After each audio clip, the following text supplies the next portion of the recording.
Hello bachcho, let's read the question, and the question says by passing a certain amount of charge through NaCl solution 9.08 liter of chlorine gas was liberated at STP.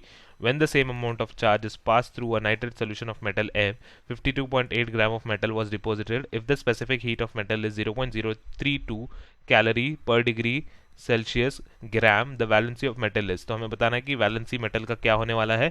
तो यहाँ पर जो की concept लगेगा वो लगने वाला है इलेक्ट्रोकेमिस्ट्री का। अब हम देखेंगे कि एग्जैक्टली हो क्या रहा है। तो हम क्या बोल सकते हैं, by Dulong and Petit's law specific heat, हम बोल सकते हैं specific heat is multiplied with atomic mass and this is going to give you the value which is equal to 6.4. अब हम क्या बोल सकते हैं इसमें कि given specific heat is equal to 0.032, right. तो हम इसमें सब्सटीट्यूट कर देंगे, तो 0.032 multiplied with atomic mass is equal to 6.4। तो यहाँ से एटॉमिक मास कितना आ जाएगा, atomic mass will be equal to 6.4 divide by 0.032 और इसका वैल्यू जो है वो होता है 200। तो हमें मिल गया एटॉमिक मास 200।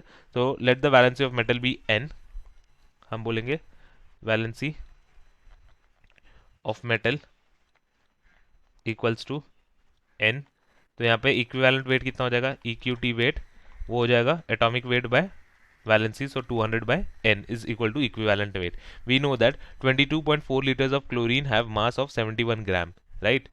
So हम यहाँ पे लिख सकते हैं 22.4 liter of Cl2 has mass of 71 gram. Therefore 9.08 liters will have how much mass? It is going to be equal to 71 divided by 22.4 multiplied by 9.08 which will be equal to 28.78 grams. तो हमारे पास 9.08 litres में 28.78 gram of Cl2 present होगा। अब हम क्या करेंगे, we can apply Faraday's law. Applying Faraday's second law of electrolysis.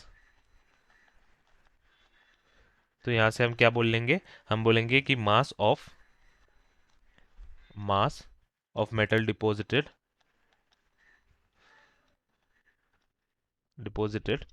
divided by the mass of Cl2 liberated, which is equivalent to equal to equivalent weight of metal divided by equivalent weight of chlorine।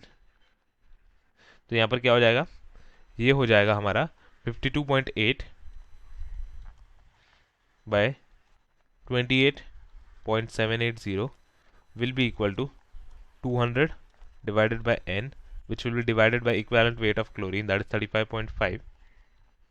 तो जब हम इसके लिए हम solve करेंगे तो हमें क्या मिल जाएगा, n value is going to be equal to 200 multiplied by 28.780 को हम 78 ही लिखेंगे divided by 52.8 multiplied by 35.5 which will give the value as 3. So the metal valency is going to be equal to 3. Hope you understood it well. Best of luck.